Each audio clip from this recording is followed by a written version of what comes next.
Bonjour et bienvenue dans le Club Éco d'Objectif Aquitaine. Notre invité aujourd'hui est Julien Parou. Bonjour. Julien. Bonjour. Bonjour. Vous êtes donc le fondateur du groupe Concours Mania, spécialisé dans les jeux en ligne, jeux marketing en ligne d'ailleurs. On va démarrer par une question toute simple. Quel bilan peut-on tirer de 2012 ? Plutôt très positif a priori. Oui, 2012 a été une très bonne année pour nous. Nous avons augmenté notre chiffre d'affaires, parce qu'on va commencer par ça, de plus de 40%, 42% exactement. Nous sommes passés de 10 millions et demi de chiffre d'affaires en 2011 à plus de 15 millions en 2012. Donc une très belle année pour la société. Justement, on va parler de ces deux aspects B2B et B2C. Alors ça, c'était finalement votre ancienne manière de présenter un petit peu les choses. Je crois que vous voulez parler maintenant un peu plus de monétisation des flux. Est-ce que vous pouvez nous expliquer un petit peu tout ça ? Oui, alors c'est vrai qu'historiquement, on a toujours nos activités qui sont logées finalement sur ce que nous faisons en propre, pour notre propre compte. Donc nous sommes éditeurs en fait de sites de jeux gratuits, et nous travaillons également pour des marques, des sociétés qui cherchent à développer leur audience, à développer leur visibilité, à la fois sur le web, sur les réseaux sociaux, sur les mobiles. Donc ça reste toujours notre métier évidemment. Mais c'est vrai que finalement de plus en plus, notre métier, notre mission, c'est de générer des flux en fait pour le compte notamment d'annonceurs, donc des sites qui veulent avoir beaucoup plus de trafic, beaucoup plus de visibilité. Donc finalement, on amène ces flux et ces trafics sur les applications, sur les sites web des marques. Et derrière, notre autre métier, finalement, c'est de transformer finalement ce trafic, cette activité, lui donner de la valeur et donc essayer d'en savoir un petit peu plus sur les centres d'intérêt des visiteurs, des consommateurs et générer finalement ce qui intéresse une marque, c'est-à-dire de la publicité, du marketing. D'accord. Est-ce qu'on peut donner quelques chiffres pour 2012 sur peut-être le nombre de sites sur lesquels vous avez collaboré, le nombre de jeux qui ont été produits ? Tout à fait. Alors on a en fait dans notre portefeuille client, on a travaillé pour plus de 500 clients l'année dernière, donc sur des secteurs assez variés d'ailleurs. Nous travaillons beaucoup pour les sites d'e-commerce, également pour les médias, mais globalement toutes les entreprises qui ont besoin d'avoir de la visibilité sur le numérique, ça fait du monde. Donc on a maintenant des secteurs d'assurance, de banque, beaucoup de la grande distribution également, et ça c'est plutôt nouveau. Donc des secteurs qui se sont très élargis en fait durant cette année. D'accord. Quels sont les objectifs pour 2013-2014 ? Alors 2014, je crois que vous visiez 32 millions d'euros de chiffre d'affaires, ça fait encore une croissance exponentielle. Est-ce que ce chiffre est toujours d'actualité ?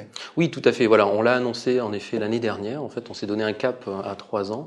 C'est pas toujours évident pour une entreprise de donner ce cap, mais nous on a choisi de le faire et on s'est fixé donc un objectif qui était un triplement en fait de notre taille par rapport au chiffre de 2011. Donc ça nous amène à plus de 32 millions en effet à l'horizon 2014. D'accord. Alors fin 2012, vous venez de racheter Telaxo, une entreprise qui était le numéro 1 français sur les réseaux sociaux, des jeux sur les réseaux sociaux. Ça vous a poussé à vous agrandir, à vous déménager, c'est ça qui explique votre déménagement ? Oui, tout à fait. Alors on a en effet cette double actualité. Donc on s'est rapproché donc de Telaxo, qui est une société orléanaise, donc et dont l'équipe en fait va nous rejoindre à Bordeaux. Alors juste sur l'activité de Telaxo, c'est en effet le premier éditeur, ce que vous indiquez, le premier éditeur de jeux sur Facebook en France en termes d'audience, et c'est le 7e au niveau mondial. Donc c'est assez considérable pour nous, et ça nous permet de proposer des sites de jeux gratuits au public, et également ça permet aux marques d'être présentes à travers la publicité sur le site.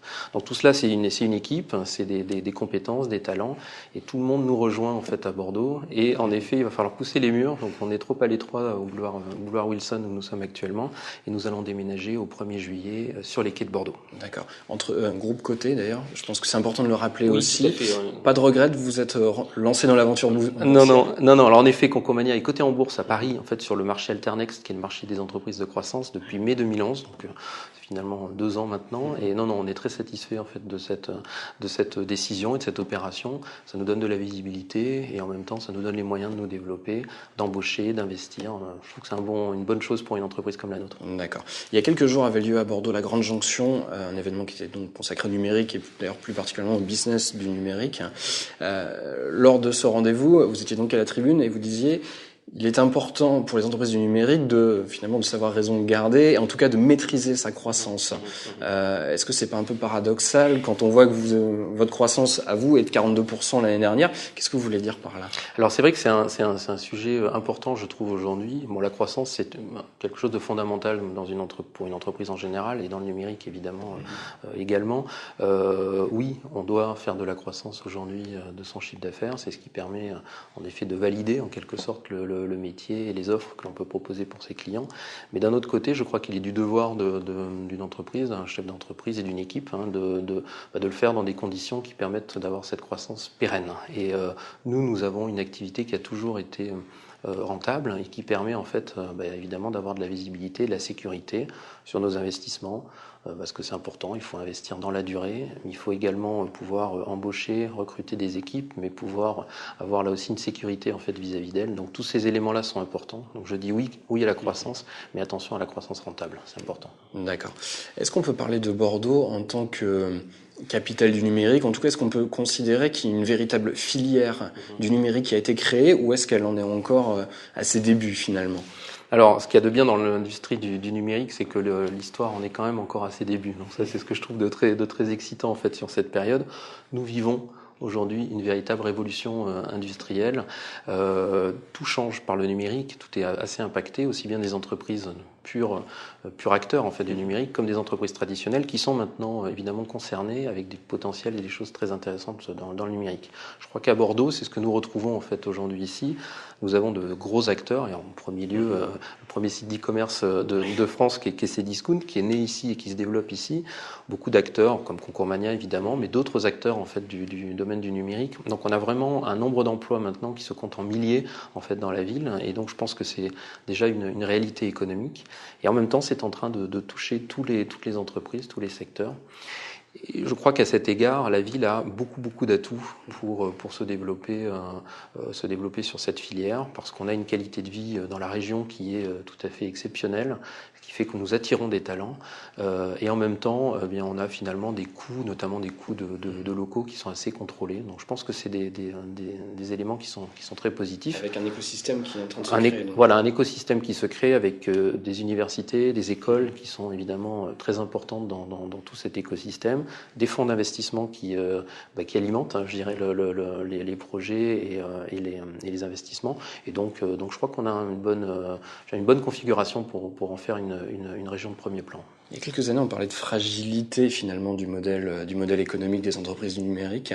Et puisque vous parlez des investisseurs, est-ce que c'est encore une idée qui est un peu présente dans la tête de ceux qui financent, ou est-ce qu'on a passé le gap? Alors moi, je suis un entrepreneur qui a maintenant quelques années derrière lui, et donc j'ai connu le début des années 2000, et en effet, on avait vécu à l'époque une bulle. Alors, évidemment, j'avais pas la science infuse à l'époque, mais je pressentais quand même qu'il y avait quelque chose qui n'allait pas trop. Je trouvais que les modèles économiques n'étaient pas très sains. Et ça a fait des dégâts, évidemment, parce que dans l'esprit de certains, il y a encore cette idée qu'une activité qui croît aussi vite comme ça, c'est pas forcément du long terme. Et je crois qu'aujourd'hui, non. Maintenant, la prise de conscience est assez générale. Les entreprises sont maintenant, reposent sur des modèles économiques tout à fait sérieux, avec des métiers qui sont maintenant bien structurés. Et comme je le disais, on a effectivement maintenant toutes les fonctions qui sont en place. Toutes les entreprises sont concernées par le numérique. Donc je crois que non, on est sur un vrai marché, et ça commence à se savoir. Ok. Pour finir, j'aimerais qu'on parle d'une initiative qui vous tient à cœur. Vous êtes le cofondateur d'une association qui s'appelle Bordeaux Entrepreneurs, et vous avez lancé il y a quelques jours de ça maintenant la première édition de Quai des entrepreneurs. Est-ce qu'on peut parler un petit peu de cette initiative? Est-ce qu'elle est amenée à se reproduire? Alors oui, en effet, c'était une idée que nous avions, Brice Thébault d'Aliénor Partners et moi, donc une idée qu'on avait depuis quelques temps. L'idée, c'était quoi? C'était finalement de se dire, il y a aujourd'hui dans la région ici de très belles sociétés avec du potentiel, des entreprises qui ont besoin de lever des fonds pour se développer, pour assurer cette croissance. Et de l'autre côté, nous avons des fonds d'investissement régionaux ici qui sont actifs en fait sur le sujet, mais également des fonds à Paris qui n'ont pas forcément en revanche eux conscience qu'il y a de belles entreprises et de belles aventures ici. Et l'idée, c'était de créer finalement un événement et un moyen de mettre en relation ces entrepreneurs porteurs de projets et ces investisseurs. Donc on l'a fait dans un cadre qui était plutôt convivial, plutôt sympa. On était sur les bassins à flot à Bordeaux, et on a créé donc cet événement qui est des entrepreneurs, durant lequel en fait 17 entrepreneurs, 17 porteurs de projets ont présenté en 3 minutes seulement, donc c'est court, ont présenté leurs projets et ont essayé de séduire les investisseurs. Ça a plutôt bien marché, on a eu plus de 20 rendez-vous ensuite qui ont été assurés sur place, et maintenant je dirais que le processus va suivre son cours en espérant qu'ils pourront lever et se développer par la suite. Donc c'est une initiative qu'on a lancée et qui était un petit peu en quelque sorte pour pour aider dans la région, dans la mesure où on peut le faire, certains entrepreneurs. Est-ce qu'il y a déjà une deuxième édition qui est envisagée ou est-ce que c'est encore un peu tôt? Alors, on est très content de cette première édition. On a eu des retours très positifs à la fois des entrepreneurs et des fonds. Donc, finalement, les parties prenantes étaient satisfaites. Donc, d'ores et déjà, c'est acté. Nous aurons une deuxième édition. Ok, c'est parfait. Merci beaucoup, Julien. Merci, Mickaël. Au revoir. Au revoir.